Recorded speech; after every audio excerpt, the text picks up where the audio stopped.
I'm Josh Levesque. Nice to meet you both. Meet you. You seem to have a lot of trust in your actors because you have such an incredibly talented cast every time. But the professor was such a unique character with a lot of really fun quirks, and I felt like he couldn't be played by anybody else. How did you develop that character together?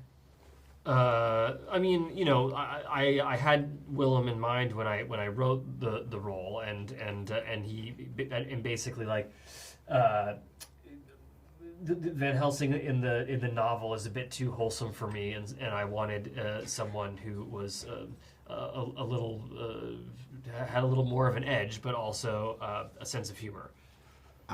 You know, when I read it, I thought, this guy is interested in many things that Rob's interested in, and also me.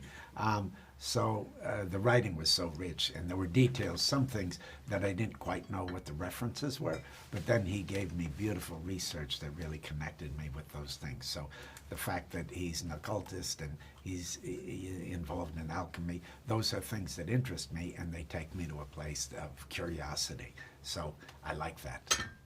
Perfect. Yeah, I could tell.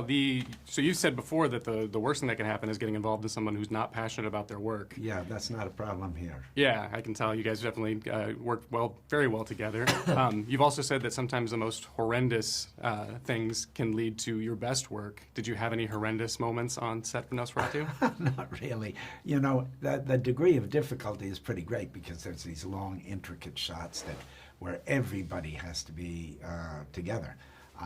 It's beautiful because it creates a concentration and a focus and a kind of cooperation among not only the actors, but along with the technicians. Mm. So that's challenging because one mistake, one candle going out, one pipe that can't be lit on time, one person not hitting their light or blocking someone else as the camera is moving, blows the shot, you have to go again. So there's a tendency to do, it's like, you know, without a safety net, because it's got to be relatively perfect, you know, when you stop shooting.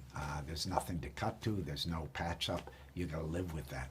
Perfect. Yeah. You said before how a well-crafted oner can really keep the momentum going and build energy in a scene. Was there, because there's so many good ones in this movie, was there one in particular that was the most difficult to pull off?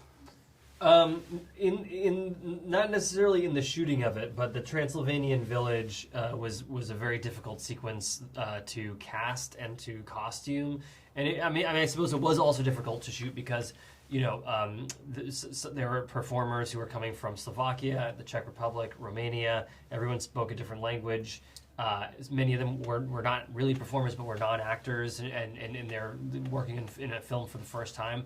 And so that was actually pretty complicated. And also, you know, we only use crane and dolly. We never use a Steadicam. So that also makes these things a bit more difficult because occasionally with Steadicam you can like fudge it a little bit here and there and adjust to where the actors are going. But there is a kind of rigidity in always using crane and dolly.